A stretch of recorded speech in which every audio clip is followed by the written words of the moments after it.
Published in 2015, George Couros' The Innovator's Mindset is a book that argues for the cultivation of a creator's mindset in education.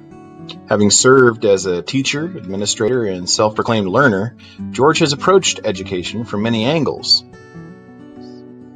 And his book is an invitation to consider the possibilities hiding in plain sight rather than be confined by what feels impossible. Couros starts off by acknowledging that, like all systems, public education can be large and cumbersome. We as teachers and administrators and educators are just a diverse hive of mindsets and biases, and it's no surprise that teachers have strong feelings about what teaching is, what teaching can be. But Couros invites us to reflect on our professional behavior to uncover what our practice truly teaches.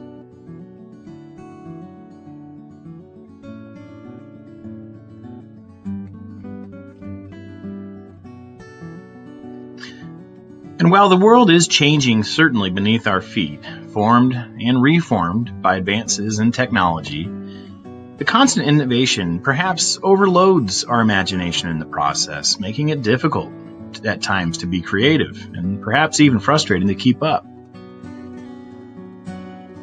Couros presents a thesis to encounter our current reality. Schools are perhaps bound for extinction. If we're no longer serving our students, are we getting in their way? It's with this in mind that Couros invites us to center ourselves around the student experience, to remind ourselves what it's like to be a kid, to be a student in the classroom, and in that endeavor, try to imagine what it's like to be a modern kid, considering all that technology and society has to offer. If you were a kid today, what would capture your imagination? What would make you curious about life? If students leave school less curious than when they started, we have failed them.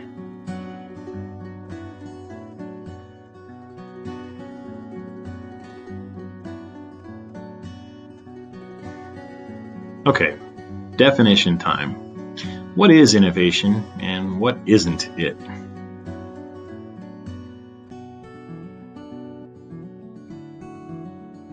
One example from the book, a first grade teacher talks about an assignment she's very passionate about, where students study plants in class.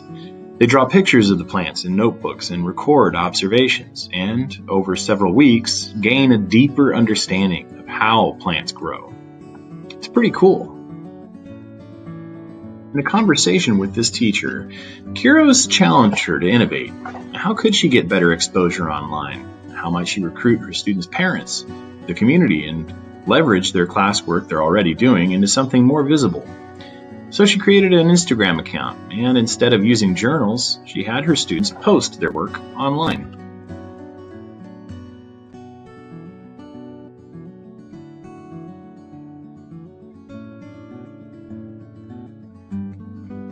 One of the things I used to do as a principal, I had my staff lead the professional learning for our school. We saved a ton of money through that process, but it wasn't like, hey, how can we cut costs? It's like, hey, if I actually can tap into the leadership of my school, have people across the hallway see value of our own staff, and save money through this process, there's a huge amount of value that I can get here that goes beyond just trying to cut costs.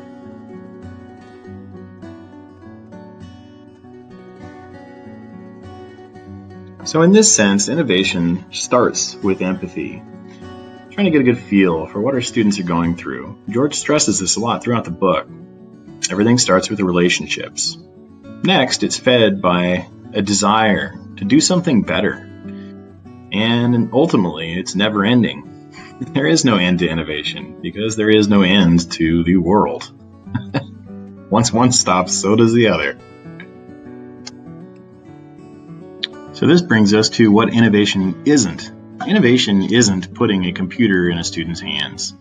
If we take a textbook that we've used for 10 years and put it on a laptop and do the same thing, only with a laptop, we're going to get the same results.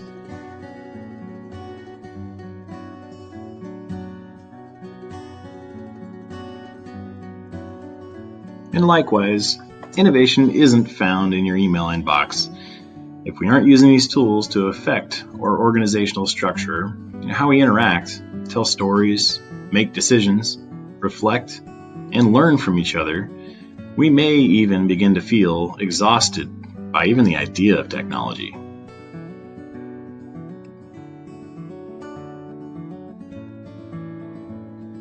It also involves having a growth mindset, tapping into our strengths and leading with them.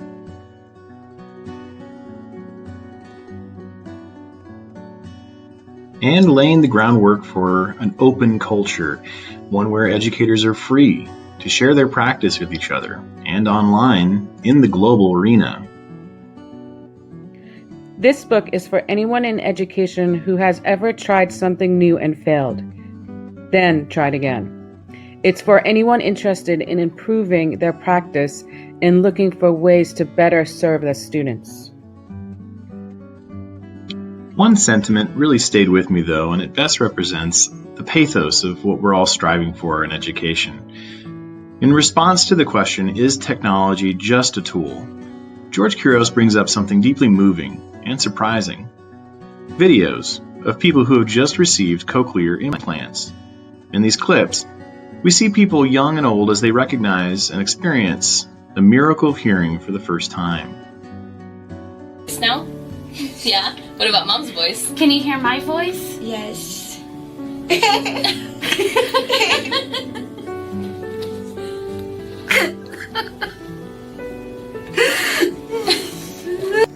Or seeing color for the first time with the help of Enchroma glasses.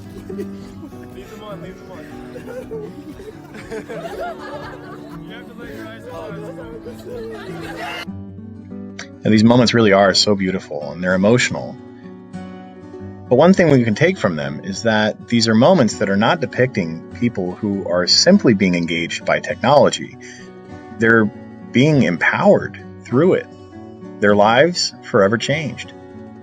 And they know it.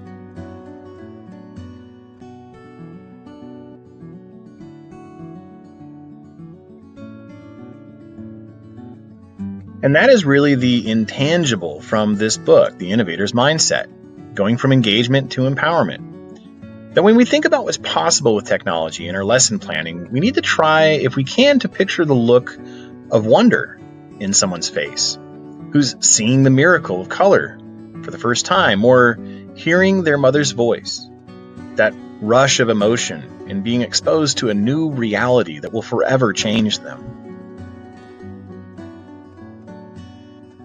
Inspiration is one of the chief needs of today's students.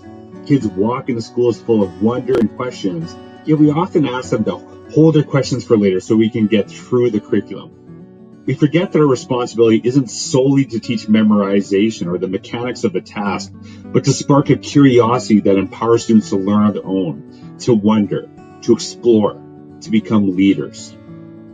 A final thought from the book that we may consider to be a bit humbling.